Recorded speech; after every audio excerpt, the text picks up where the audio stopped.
On her 70th birthday, Margaret Whitmore stood outside a downtown restaurant and realized her family was celebrating without her. The discovery was not dramatic, not loud, not something that would make strangers turn their heads on Main Street, but it was sharp enough to take her breath away.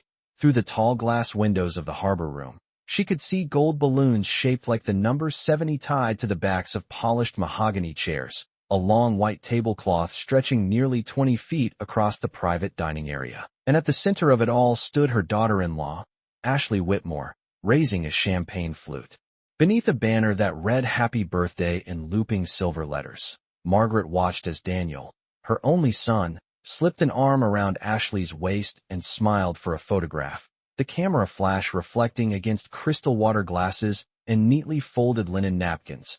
And for a moment Margaret wondered if she had mistaken the date, if perhaps she had lost track of time the way people sometimes suggested happened at her age. But she had not.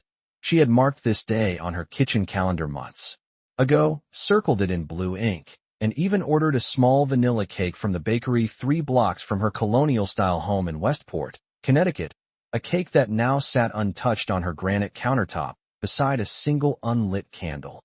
Earlier that afternoon she had ironed a pale lavender blouse and pressed her slacks carefully, not because she had been invited anywhere, but because 70 felt like a milestone that deserved dignity, and she had assumed, perhaps foolishly, that her family would stop by at some point, that Daniel would arrive with a hug, that Sophie might run ahead with a handmade card. Yet instead she had received silence, followed by a notification on her phone from a neighbor who had written, "Happy birthday. Looks like quite a party downtown." Margaret had not understood until she drove past the restaurant on her way back from the pharmacy and noticed Daniel's silver SUV parked by the curb. She slowed the car, her hands steady on the steering wheel, and allowed herself one long look through the glass. Inside, laughter rose and fell like a tide she no longer belonged to. Waiters in crisp black vests moved between tables carrying plates of filet mignon and roasted asparagus, and Ashley leaned forward to blow out candles on a large tiered cake while guests clapped and cheered. Margaret's name was never spoken, at least not in any way she could see. There was no empty chair waiting for her, no place card with Whitmore written in careful script, only a seamless celebration that seemed to function perfectly well without her presence. She did not knock on the door. She did not call Daniel's phone. She did not allow the sting in her chest to reach her eyes. Instead, she adjusted the collar of her coat, a wool blend she had bought the previous winter, and stepped back from the window as though she had simply paused to admire the decor. It occurred to her then, with a clarity that felt colder than the early March air, that this was not an oversight or a scheduling mistake, but a decision, one made quietly and carried out efficiently. Margaret returned to her car and started the engine, her reflection faint in the rearview mirror. And as she drove the 2 miles home along tree-lined streets she had known for 40 years, she understood something she had resisted admitting before. Birthdays can reveal more than age. They can reveal where you truly stand. The house felt larger than usual when Margaret stepped inside, as though the walls themselves had shifted a few inches farther apart, creating a space that echoed with absence rather than comfort. She placed her purse carefully on the entryway table, removed her coat, and stood for a moment beneath the soft yellow light of the foyer chandelier, listening to the quiet hum of the refrigerator and the distant ticking of the grandfather clock that had belonged to her late husband. The vanilla cake remained exactly where she had left it, centered on the kitchen island beneath a glass dome, the white frosting smooth and untouched, 70 written in delicate script across the top. She did not light the candle. Instead, she ran her finger lightly along the edge of the cake stand, as if confirming that something solid still existed in a day that felt strangely unreal. Her phone buzzed once on the counter, and she glanced at the screen. Photographs had already begun circulating on social media. Images of Daniel smiling broadly, Ashley glowing in a fitted navy dress, friends and colleagues raising their glasses beneath soft pendant lights. One caption read, "Celebrating 70 years of love and strength." Margaret studied the words carefully. No one had tagged her name. No one had mentioned that she was not in the room. She set the phone face down and walked toward the living room, where framed family photographs lined the mantel. There was Daniel at age 10 holding a Little League trophy, Sophie at 5 with a gap in her front teeth, a Christmas portrait taken 3 years ago in matching red sweaters. Margaret remembered how Ashley had insisted on a shorter visit that year, explaining that the drive was long and Sophie had piano practice the next morning. At the time, Margaret had accepted the explanation without question. Now she felt those memories rearranging themselves, each polite excuse fitting together like pieces of a pattern she had not wanted to see. She sat down in her upholstered armchair near the bay window and folded her hands in her lap. Outside, a thin March wind moved through bare branches, rattling them lightly against the siding. 70 years old, she thought, and somehow surprised by something that had been building for months. She recalled last Thanksgiving when Ashley suggested hosting dinner at her own mother's house, saying it would be easier for everyone. Margaret had offered to bring her famous pecan pie, but was told they had already ordered dessert. She remembered Sophie's school recital in December, the one she learned about afterward through a neighbor's comment about how talented her granddaughter was. Each instance had seemed minor, a simple oversight, a scheduling conflict, an effort to keep things convenient. Tonight those small omissions felt deliberate. Margaret rose from the chair and walked back into the kitchen. She opened a drawer and removed a single plate, cut a modest slice of cake, and poured herself a cup of hot tea. She carried both to the dining table that could seat 8, but now held only one place setting. She did not make a wish. She did not need to. She understood that the wish had already been granted, not in the way she once imagined, but in clarity. As she took a slow bite of cake, she recognized that what hurt most was not the absence of an invitation, but the quiet realization that her role in her own family had been gradually rewritten without her consent. Sleep did not come easily that night, and when it finally did, it felt thin and restless, as though even her dreams were unwilling to settle. Margaret woke just after 6 in the morning to the pale gray light of early spring filtering through the curtains, the house still and orderly around her, every object in its familiar place. For a brief second, she experienced the gentle confusion that sometimes accompanies waking, a moment where the previous evening could have been imagined. But then the memory returned with quiet precision, as steady as the ticking clock downstairs. She rose, folded her blanket neatly at the foot of the bed, and moved through her morning routine with practiced care, brewing coffee in the same ceramic pot she had used for years, measuring 2 level tablespoons of ground beans, filling the reservoir with fresh water from the tap. The scent filled the kitchen, warm and dependable. She carried her mug to the small breakfast nook overlooking the backyard and opened her phone again, not out of curiosity, but confirmation. More photographs had appeared overnight. Ashley standing beside a large floral arrangement in shades of cream and blush. Daniel giving a short speech with one hand resting confidently on the back of a chair, guests seated in a semicircle listening with attentive smiles. Margaret noticed that in several captions Ashley had written about honoring family traditions and celebrating the strength of motherhood. The irony did not make her angry. It made her thoughtful. She began to replay moments from the past 2 years, small conversations that at the time had seemed harmless. She remembered when Ashley suggested that it might be easier if holiday gatherings rotated between households, explaining that travel could be tiring for older adults. Margaret had agreed, even offered to help with catering costs, but gradually the invitations grew less specific, then less frequent. She remembered asking about Sophie's spring recital and being told it was a casual event with limited seating. She later learned from a neighbor that the auditorium had been half empty. She remembered Daniel once mentioning that they were updating their estate planning documents, a remark delivered casually over coffee, and how Ashley had quickly changed the subject to summer vacation plans. None of these moments had felt confrontational, yet together they formed a pattern that no longer looked accidental. Margaret sipped her coffee slowly and considered how carefully the narrative had shifted. How she had been repositioned from central figure to distant relative without any formal conversation. She thought about the house itself, the 4-bedroom colonial she and her husband had purchased more than 40 years ago for $180,000, a property now valued at well over $1 million, held within a trust she still controlled. Daniel and Ashley had moved into their own home only after Margaret provided a substantial down payment, calling it an early inheritance because she believed in supporting the next generation.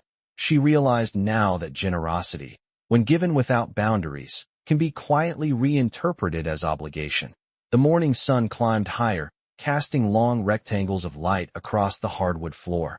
Margaret stood and rinsed her cup in the sink, her movements calm and unhurried. She did not feel the urge to confront anyone immediately. Instead, she felt something steadier taking shape, a clarity that required no raised voices for the first time. Since the evening before, she was not focused on the party itself, but on the larger question beneath it. Who had the authority to decide her place in this family, and why had she allowed that decision to drift away from her hands? By late afternoon, Margaret had made two deliberate decisions. She would not call Daniel, and she would not allow silence to be mistaken for weakness. Instead, she opened the top drawer of her writing desk in the study, the same desk her husband had assembled one winter weekend decades earlier, and removed a slim leather folder containing copies of the trust documents that governed her estate. The papers were orderly, dated, and signed, outlining in clear language how the house, her investment, accounts, and a modest but carefully built portfolio of municipal bonds were to be distributed. She read each page slowly, not because she doubted her memory, but because she wanted to reacquaint herself with the structure she had once created out of responsibility and love. The trust named Daniel as primary beneficiary upon her passing, with a provision that allowed discretionary adjustments at her sole direction while she remained mentally competent. Margaret understood that phrase very well. She had insisted on it. She set the folder aside and looked around the study, at shelves lined with family albums and tax returns neatly labeled by year. This room represented decades of steady planning, of bills paid on time, of sacrifices made quietly. She thought about the down payment she had gifted Daniel and Ashley 5 years earlier, nearly $200,000 transferred without hesitation because she believed stability for them meant security for the future. At the time, Ashley had hugged her and called her generous. Daniel had promised they would never forget what she had done. Margaret did not regret helping her son. What unsettled her now was the realization that generosity had gradually shifted into expectation. As the sun lowered behind the maple trees in her backyard, casting long shadows across the lawn, she picked up her phone and searched for the number of the family attorney, Richard Halpern, whose office was located less than 10 miles away in Stamford. She did not press call immediately. She simply studied the contact information, allowing the weight of the moment to settle. She was not acting out of anger. Anger would have been louder. This was something quieter and more precise. She imagined the narrative Ashley had constructed, one in which Margaret was aging, perhaps fragile, someone better kept away from lively gatherings for her own comfort. Margaret straightened in her chair. She still drove herself to appointments, balanced her accounts without assistance, and volunteered twice a week at the local library. The idea that she was too tired for celebration felt less like concern and more like repositioning. Finally, she placed the call. Richard answered on the third ring, his voice professional and warm. Margaret explained that she would like to schedule a review of her estate documents. Nothing urgent, simply an update. He offered her an appointment the following Tuesday at 10 in the morning. She accepted without hesitation. When the call ended, Margaret closed the leather folder and returned it to the drawer, but not in its original place. She moved it closer to the front, within easy reach. Outside, evening settled over Westport with a calm that seemed almost ceremonial. Inside, Margaret felt a similar stillness forming, not the stillness of resignation, but of preparation. Whatever place her family believed she occupied, she understood now that it was time to redefine it on her own terms. Tuesday morning arrived with a quiet clarity that matched Margaret's mood, and at 9:30 she backed her sedan out of the driveway with steady hands, the leather folder resting on the passenger seat beside her. The drive to Stamford took just under 20 minutes, passing familiar storefronts and the stretch of highway she had traveled countless times before, yet the routine felt newly significant.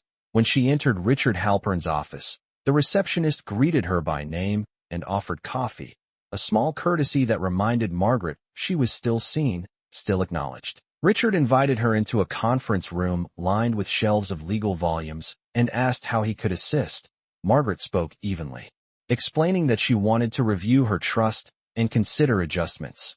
She did not recount the details of the recent celebration, nor did she dramatize her reasoning. Instead, she described a desire to ensure that her estate reflected her current values and long-term intentions. Richard listened carefully, then opened the existing documents and walked her through each clause, confirming that as grantor she retained full authority to amend beneficiaries and distribution terms. Margaret asked specific questions about timelines, tax implications, and the mechanics of transferring assets into a revised structure. Her voice never wavered. When Richard inquired whether there had been a change in family circumstances, she paused only briefly before responding that clarity had replaced assumption. By 10:45 they had outlined a new plan. A portion of her investment portfolio would be placed into an educational trust for Sophie, accessible when she reached 25, and the house would no longer pass automatically to Daniel, but instead remain under discretionary review. Margaret requested that documentation be drafted promptly. Richard assured her it would be ready within the week.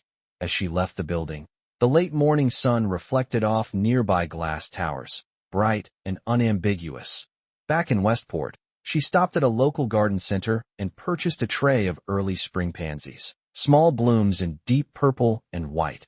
Kneeling carefully in her front yard, she pressed them into the soil along the walkway, smoothing the earth with deliberate movements. The act felt grounding, a reminder that ownership extended beyond paperwork into presence. That afternoon her phone rang. Daniel's name appeared on the screen. Margaret allowed it to ring twice before answering. His tone was light, almost rehearsed, as he asked how she had spent her birthday evening. She replied that she had enjoyed a quiet night at home. There was a brief silence. Then Daniel mentioned that they had planned something larger, but assumed she might prefer a smaller gathering. Margaret listened without interruption. She did not challenge his narrative, nor did she accept it.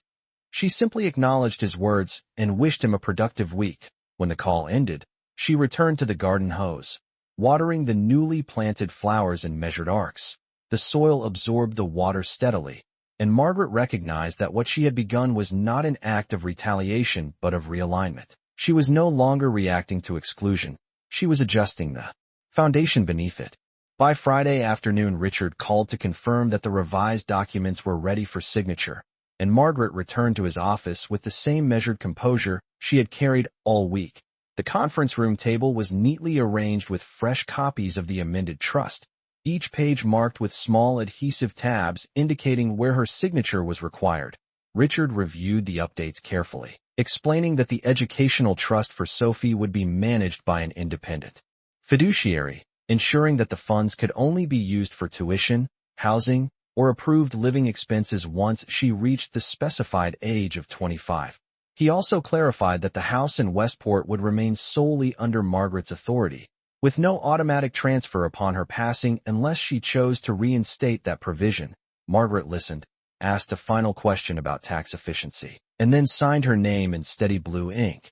The sound of pen against paper felt decisive, but not dramatic. It was the sound of alignment. When she finished, Richard notarized the documents and placed the originals into a secure envelope. Margaret requested copies for her personal files and left the office with the envelope resting calmly in her handbag. The following Sunday, Daniel and Ashley invited her to dinner at their home, a recently renovated property in a neighboring town purchased with the assistance she had once provided. Margaret arrived precisely at 5 o'clock carrying a small bouquet of white lilies. Ashley greeted her with polished warmth, complimenting her coat and guiding her toward the dining room where a roast chicken rested at the center of the table. Sophie ran forward to hug her grandmother, holding on a moment longer than usual. During dinner, Daniel spoke about upcoming travel plans and potential renovations to their kitchen, mentioning casually that property values in the area had increased nearly 15% in the past 2 years. Ashley added that they were grateful for the foundation Margaret had helped them build. Margaret observed the conversation without interruption, noting the careful choreography of gratitude and assumption. When dessert was served, a simple apple tart, Daniel cleared his throat and remarked that they had felt terrible about the earlier misunderstanding, explaining that the celebration had grown quickly and they did not want to overwhelm her. Margaret folded her napkin neatly beside her plate before responding. She said she appreciated their concern but assured them that she remained capable of deciding what overwhelmed her. Her tone was even, neither sharp nor apologetic. Ashley offered a tight smile. Sophie looked between the adults with quiet awareness. After dinner, Margaret stood, thanked them for the meal, and mentioned that she had completed a review of her estate planning that week. She did not provide details, only that she believed in keeping matters current and reflective of present realities. Daniel nodded slowly, perhaps sensing a shift he could not yet define. As Margaret drove home beneath the soft glow of streetlights, she felt no triumph and no bitterness. She felt balance. Whatever assumptions had been made about her role, her capacity, or her resources were no longer resting on uncertainty. They were anchored in documents, signatures, and a clarity that required no announcement. For the first time since that evening outside the restaurant window, she experienced not exclusion, but control. The following week unfolded with a calm that felt almost rehearsed. Yet beneath the surface, Margaret sensed subtle shifts in tone and timing. Daniel began calling more frequently, his voice warm but measured, asking whether she needed help with errands or repairs around the house, offering to come by on Saturday to check the gutters even though she had already scheduled maintenance with a local contractor. Margaret thanked him politely and declined, explaining that everything was under control. She noticed how quickly offers of assistance can sound like concern and how easily concern can imply limitation. On Wednesday afternoon, Ashley sent a text message suggesting a small brunch the coming Sunday. Just immediate family, nothing elaborate, a chance to reconnect. Margaret read the message twice before responding that she would be happy to attend. When Sunday arrived, she dressed in a tailored cream blazer and pearl earrings, understated but deliberate, and drove to their home under a sky that promised rain. The dining table was set with fresh flowers and linen napkins, a thoughtful arrangement that felt carefully curated. Ashley moved through the kitchen with practiced ease, describing a new interior designer they were considering for the downstairs renovation. Daniel mentioned that property taxes in their area were projected to rise and joked lightly that everyone needed to plan wisely for the future. Margaret listened, her expression composed, understanding the subtext woven into casual remarks. Midway through the meal, Sophie asked her grandmother about college visits, mentioning an interest in a university in Boston. Margaret's eyes softened as she asked thoughtful questions about programs and dormitories, describing her own experiences navigating adulthood decades earlier. Ashley observed the exchange closely, her smile fixed but attentive. After plates were cleared, Daniel leaned back in his chair and said he hoped the family would always remain transparent with one another about important matters. Margaret met his gaze and agreed that transparency was valuable, especially when assumptions begin to replace conversation. The room grew momentarily still. Ashley shifted slightly, then commented that everyone sometimes misinterprets intentions. Margaret responded that intentions are best clarified by actions. Her voice remained even, without accusation. She did not mention documents or signatures. She did not need to. The weight of what had changed rested quietly beneath the surface. As brunch concluded and coats were gathered, Sophie hugged her grandmother tightly and whispered that she was glad she came. Margaret returned the embrace with steady warmth. Driving home through a light drizzle, windshield wipers moving in measured rhythm, Margaret reflected on how quickly dynamics adjust when balance shifts. She felt neither isolated nor triumphant. She felt positioned. The conversations had become more careful, the smiles more studied, as if everyone sensed that the narrative of who held influence within the family had subtly realigned. Back in her own driveway, she turned off the engine and sat for a moment, listening to the soft tap of rain against the roof. Dignity, she understood, does not announce itself. It settles quietly, like weather, altering the landscape without ever raising its voice. 2 weeks later, an envelope arrived by certified mail at Daniel and Ashley's home. The return address printed neatly from Richard Halpern's law office in Stamford. Margaret had not warned them it was coming, nor had she dramatized the decision. She had simply authorized formal notification of the updated trust, a standard courtesy required whenever material amendments affected named beneficiaries. Daniel called her that evening, his voice controlled but strained, asking if there had been some kind of mistake. Margaret answered calmly that there had been no mistake, only a review. Ashley took the phone next, her tone polite, yet sharpened by confusion, mentioning how surprised they were to learn that the house was no longer designated to transfer automatically and that a substantial portion of the investment portfolio had been placed into a structured educational trust for Sophie. Margaret explained that as circumstances evolve, responsible planning evolves with them. She emphasized that her intention was not punishment but clarity. Daniel asked whether they had done something to cause this shift. Margaret allowed a brief silence before responding that decisions are shaped by patterns, not isolated moments. She did not elaborate. She did not mention the restaurant window or the unlit candle. She simply stated that she believed assets should align with demonstrated values. The conversation ended without raised voices, yet the space between words felt heavier than any argument. The following Sunday, Daniel arrived alone at her Westport home, standing on the porch with his hands folded, as if unsure whether to knock. Margaret opened the door before he could. They sat at the kitchen table, where she once helped him with algebra homework decades earlier. Daniel spoke carefully, explaining that they never intended to exclude her from anything meaningful, that schedules become complicated, that misunderstandings grow larger than intended. Margaret listened, her hands resting lightly on the table's polished surface. When he finished, she told him she did not question his affection. She questioned the direction in which it was being guided. She reminded him that respect is not demonstrated through speeches or curated photographs, but through inclusion. Daniel lowered his eyes, absorbing the weight of her words. Margaret then clarified that the trust provisions were final for now, though always subject to future review based on consistent behavior rather than temporary reassurance. She reassured him that she remained committed to Sophie's future and to the well-being of the family. But commitment required reciprocity. When Daniel left, the house felt neither tense nor relieved. It felt balanced. Margaret walked to the living room and adjusted the framed photograph of Daniel as a boy, straightening it by a fraction of an inch. Outside, early spring had deepened into steady green, the pansies along the walkway blooming fully. She understood that authority does not need to be loud to be effective. It only needs to be exercised. For the first time since that evening of quiet revelation, the narrative surrounding her position in the family had shifted unmistakably, not through confrontation, not through spectacle, but through deliberate action documented in ink and delivered in silence. Summer arrived gradually in Westport, bringing longer evenings and the steady hum of lawn mowers across quiet streets, and with it came a noticeable change in the rhythm of Margaret's family. Daniel called more often, not with rehearsed explanations, but with ordinary updates about work and home, and Ashley's tone softened in ways that felt less strategic and more careful. Invitations began arriving earlier, with details confirmed rather than assumed.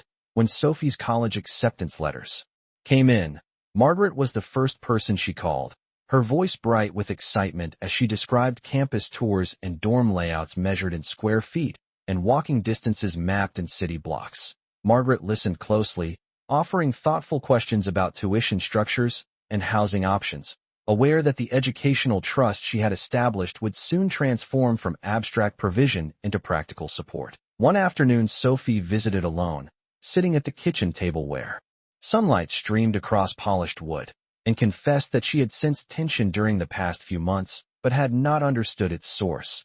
Margaret chose her words carefully, explaining that families sometimes drift when communication becomes selective, and that respect is preserved through inclusion rather than assumption. She did not criticize Daniel or Ashley. She did not recount grievances. She simply described the importance of maintaining one's voice. As weeks passed, the atmosphere at gatherings felt subtly recalibrated. At a late July barbecue, Daniel publicly thanked his mother for decades of stability and guidance, his words unembellished and direct. Ashley stood beside him, nodding, her expression composed but sincere. Margaret noticed that no one referred to her as fragile or overwhelmed.